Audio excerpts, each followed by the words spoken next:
Hey guys, Dave here from Bam Bam Music, and today we're going to talk about some simple ideas for creating engaging content for your band's social media pages. So I hear a lot of people complaining that the Facebook algorithm is burying their Facebook posts. And they blame it on Facebook and they have a whinge about it, but I'm going to be straight up with you, it's not Facebook's fault. Basically, in a nutshell, the Facebook algorithm works on an affinity rating. So if your fans aren't engaging in your content, then Facebook thinks that they're not interested and they'll stop showing it on their timeline, because you can't simply put every single post that everyone makes on someone's timeline just because they like them. So they only post the stuff to their timeline if they're actually engaging and are interested in it. So what that means for you is that you have to create engaging content that people are going to want to click on, click like, share with their friends, comment on, and so on and so forth. So this little article is about how to create engaging content. Now, the other thing that people say to me is, oh, but I can't come up with that much content every single day of my life. I have a full-time job, I'm a parent, I do this, I do that. But it really only takes 5 minutes to make some engaging content, and here's a few different ideas that I've come up with that I use on my band's Facebook page. I've recently told my band about it. We're coming up with a bit of a strategy to make some good content, so I thought I'd share it with you guys. All right, so first up, a simple acoustic playthrough video. Now this could be as extravagant as you want, or it could be super simple. If you haven't got the means for recording amazing quality audio and video, don't worry about it. All you need is your simple smartphone, set it up, record even just 30 seconds of you playing acoustic guitar and singing along, or the band playing a song and singing along. It can be a cover, it can be one of your new songs that hasn't been released yet as a teaser, that works great. Or it can even be one of your old songs redone as an acoustic song.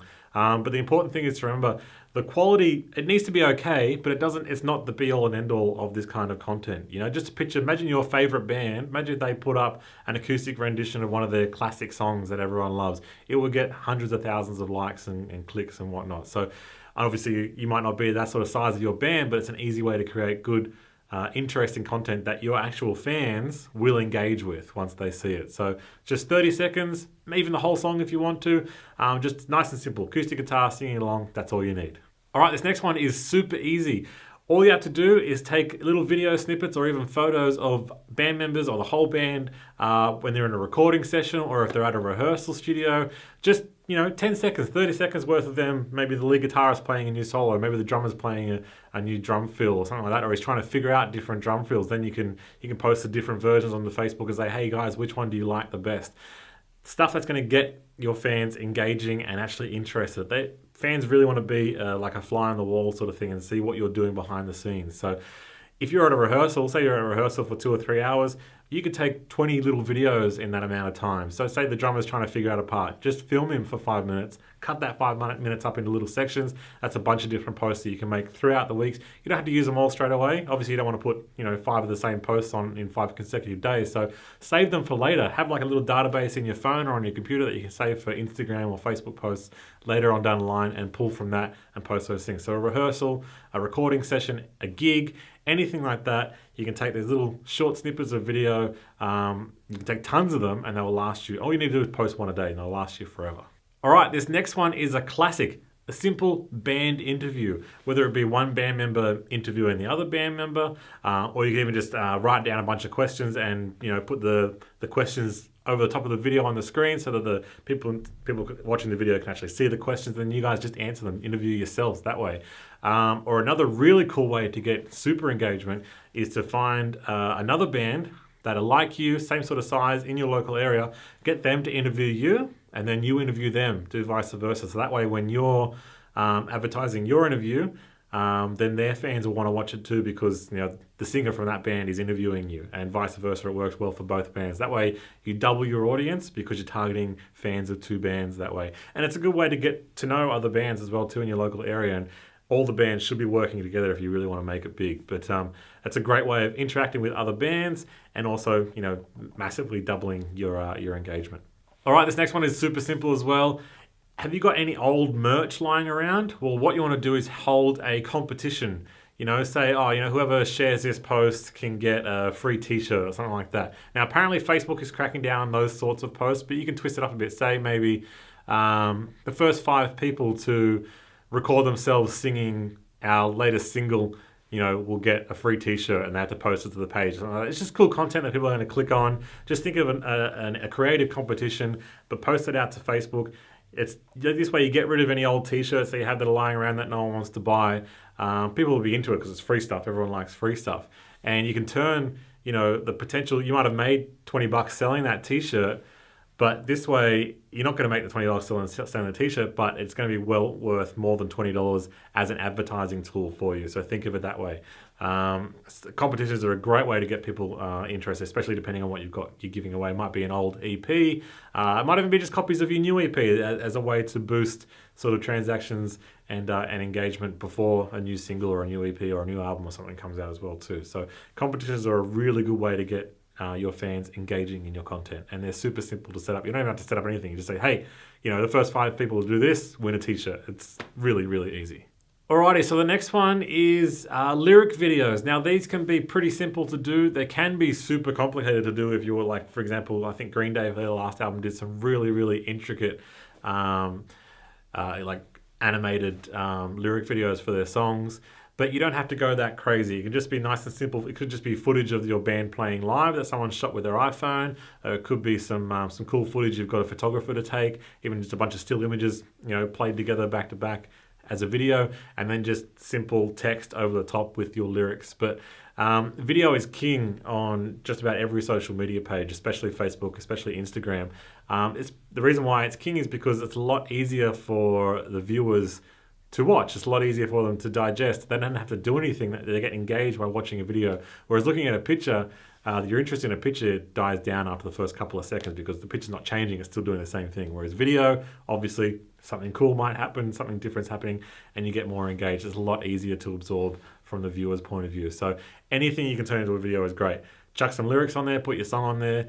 Not only they're watching a video to see if anything cool happens, but they're subconsciously or even obviously consciously listening to your music, as well as maybe reading the lyrics. They might find a lyric they really like, and then that pushes them over the edge to really like your band, maybe download the song, and so on and so forth. So lyric videos are a pretty simple way to get good engaging content. Obviously, if you have a spare few bucks, hire a good young graphic designer or an entry-level graphic designer, no matter their age.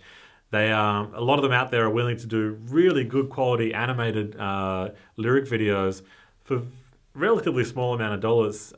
So just a quick search online or on Facebook, you'll be able to find a good person doing a lyric video for super cheap. So they're really, really engaging. What I like to do with my band and other bands I recommend is to maybe if you've got the funds to do 1 or 2 music videos from your new album or your new EP, and then say for example you've got 6 songs on an EP.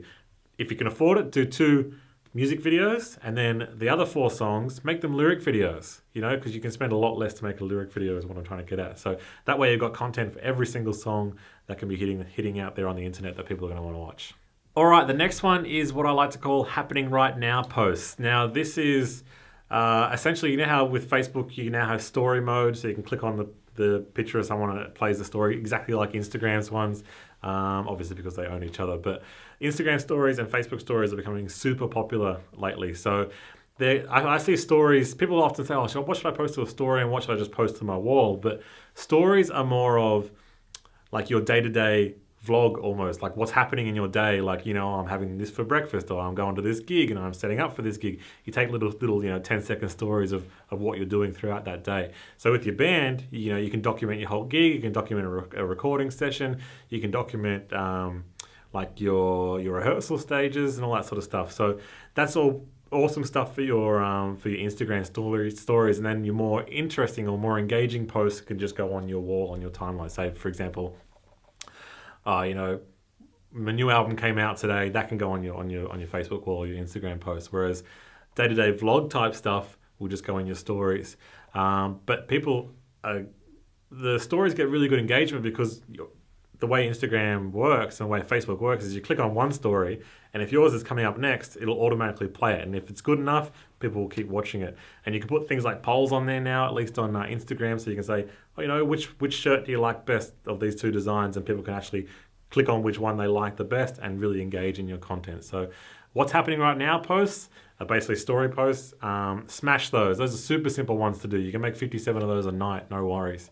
But yeah, give those ones a go. All right, this last one is probably arguably the most important one because it's about supporting other local bands like yourselves. Now, this one bases around sharing other bands' posts. So if there's, maybe a handful of bands in your area, you all play very similar sort of music, you're probably usually gigging together because you're very similar. If they make a post, if they have a new album coming out or anything like that, any post that they make that you like that is interesting for you, grab that post and share it on your social media accounts. That is the best thing you can do for other bands to help them out because you're gathering their content and you're opening up to your audience as well as their own audience. So you're helping them double their reach basically. Now, obviously you might be like, oh, how does that benefit me? Well, it benefits you massively. First and foremost, you get massive kudos for helping out a local band. Now, if someone shared my band's post, I'm going to remember that band. And when they make a post, I'm sharing their stuff because, you scratch my back, I scratch yours. In this industry that we're all in, playing music, especially originals music, if you're not helping each other out in the industry, then you're never going to make it. Everyone has to work together to help push the whole scene, together to really get it going and getting more gigs and getting more bands involved, and the more it will grow, the more that we all work together. So yeah, share other band stuff, share your own stuff, let them share it, and get the whole big cycle going on so everyone's content is everywhere and no one will be able to miss it. Also too, a good point on sharing someone else's content is if you tag them in the post, so say for example, Band X has a post, you share it and you tag Band X in there, then Band X's fans will see that post that you've shared because they'll see that you've shared it because you've tagged them in it. So they'll be like, oh, okay, these guys are pretty cool. They're sharing some of my favorite band's content. I'm going to throw them a like. They might not even listen to music. They might just go, oh, they're cool. I'm going to like them because they're helping out my friend's band or a band that I like. Or that, obviously, the best point would be to get them to actually see that you're posting it, go check you out and say, oh, these guys are doing pretty cool stuff. I'll go check out their music. So that's a big bonus for sharing other bands that are similar to you, sharing their posts and getting in front of their fans as well as your own. So it works vice versa for both bands. So it's really win-win for everybody. All right, one last point just to wrap this up. You might have noticed that a lot of the different ideas of content I had and then I've given you are video based. And that's because, like I said earlier, video is king on social media because it's very easy for viewers to absorb it. So all these videos you're making, for example, 1 3-minute video, you might think, oh, I spent all this time getting all this footage to make 1 3-minute video and it only works for one post. And then it's done. Well, that's not necessarily true. You can break down that 3-minute video into smaller sections, so like 10-second, 30-second sections, and you can share just those snippets later on down the track or even teasing up towards the full release of that 3-minute video. And then also from those 30-minute segments, you can also take screen grabs or take photos at the same time and release just photos as photo content as well too. Photo being not as good as video, but still better than any other type of post. So out of 1 3-minute video, you could potentially get 20 different posts for Instagram and Facebook out of that 1 3-minute video. So don't be afraid to chop and change it because like we mentioned at the start, not everyone, as you know, when you make a post on Facebook, you might have 5,000 fans, but not all 5,000 will see it. You might get 1,000 people if you're lucky seeing it, probably 500 people seeing it. So just because they saw that one post doesn't mean they're going to see the next one or another one. So take snippets from that video, post it later on, post it the following week, or like I said before, keep a little file on your computer where all this different content you're creating is kept.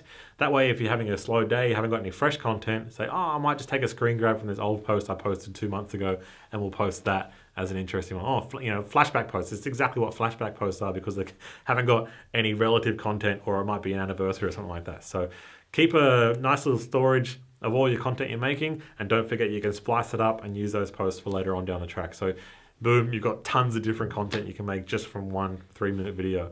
That's pretty much it, guys. I want to hear your ideas. Please let me know if you've got some cool, out-of-the-box thinking. I'd love to hear it. I can add it to my arsenal for my band to post, but if I come up with anything else, I'll also add it to this article, add it to this Facebook post or Instagram post or wherever this video is that you're watching, maybe YouTube. But please, let me know your ideas. Let me know what you think. Let me know what's worked for you, what hasn't worked. Very, very interested. Hit the like button. Share it with other band members. Tag them in the post if you can. Like I said before, it's all about spreading the love and putting it everywhere. So, let me know what you think, guys. Cheers. Have a good one.